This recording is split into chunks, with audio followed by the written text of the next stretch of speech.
you have food rules? Honestly, like 90% of people do, and they don't even realize it. Actually, the majority of humans that don't have food rules are small children. Children are natural intuitive eaters because if you think about it, a lot of them, they know what they want, they know what they don't want, they know when they're full, and they know when they need to stop eating. Somewhere along the line, we lose this innate, natural, intuitive eater that we are born with. You know, when like society interferes with it, or other people, or all of those external voices that are constantly influencing us without us even knowing it.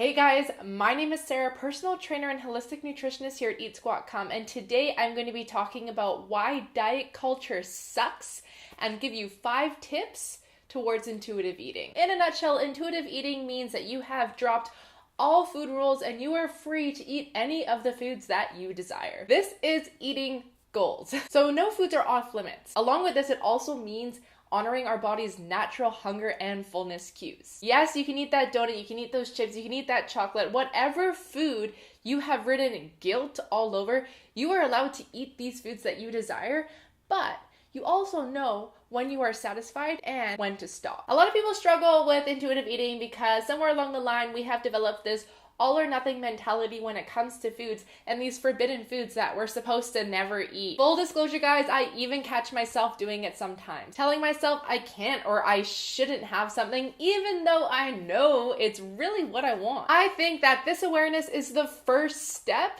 in adopting intuitive eating. Being able to challenge these thoughts, I believe, this is step number 2. We have spent years, actually, you know what? We have spent our entire lives developing our relationship that we have to food and to our bodies. So keep in mind that these changes will not happen in a day. It takes consistency and adherence and patience. Intuitive eating is not easy, but it is possible. Here are 5 steps for you to start practicing intuitive eating today, which I collaborated on with a fellow nutritionist, AK, and I can link her below. Step number 1, stay away from diet culture. This means not participating in fat talk, weight loss gossip, or participating in fad diet trends. If you hear anyone talking about any of these things, what you need to do is you need to turn around and walk the other way. It might feel a little bit awkward at first when you're trying not to participate in all of these topics about like weight loss trends and dieting, keto and weight loss and blah. But once you make this commitment and you turn around and you walk away from these conversations, it feels really good. So just try it. Snapping out of this diet mentality and stop labeling foods as good versus bad.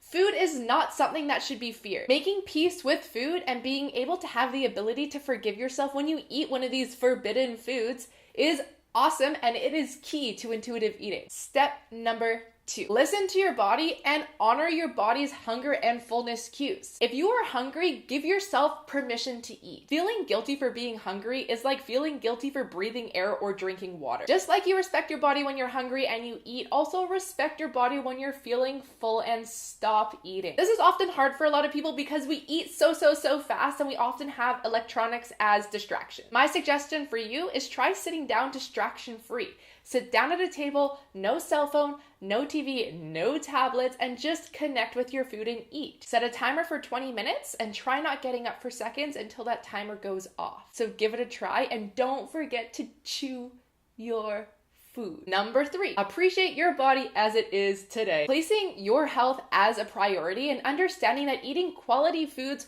will probably make you feel better and more full of vitality and more energized. Whereas eating lower quality foods may not make us feel as good, but they're also really nourishing for our soul. Indulgence and pleasure is an important part of our overall health, and that includes eating the foods that we love. I believe that honoring your health is a balance between the two. Eat nutritious and whole foods every single day because it will create a foundation for optimal health. However, eat delicious, soul-nourishing food often as well. This will help you not feel deprived and understand that indulgence is allowed. You may find that over time you actually want to indulge a little bit less because there isn't that fear associated with it. Love yourself and respect your body, and remember that food will not heal your relationship with your body. That brings us straight into rule number 4. Drop the need for perfectionism. Be patient and kind with yourself and understand that learning new eating habits will take time. It doesn't need to be black and white, and one of the most beautiful things about intuitive eating is it allows for flexibility and balance. And lastly, rule number 5. Try and find other ways to soothe and honor your feelings that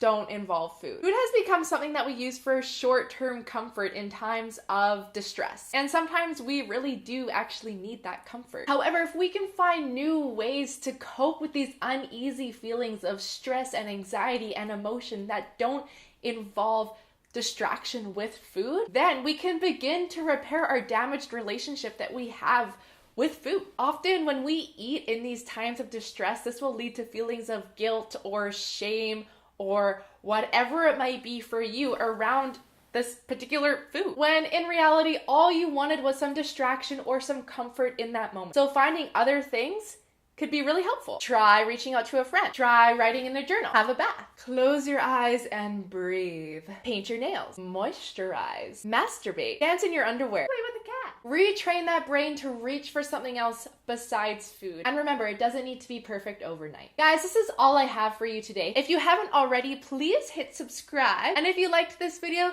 give it a thumbs up. If you already practice intuitive eating or intuitive eating is something that you want to transition into, let me know your thoughts in the comments below. Thanks so much, guys. Don't forget to eat, squat, and count.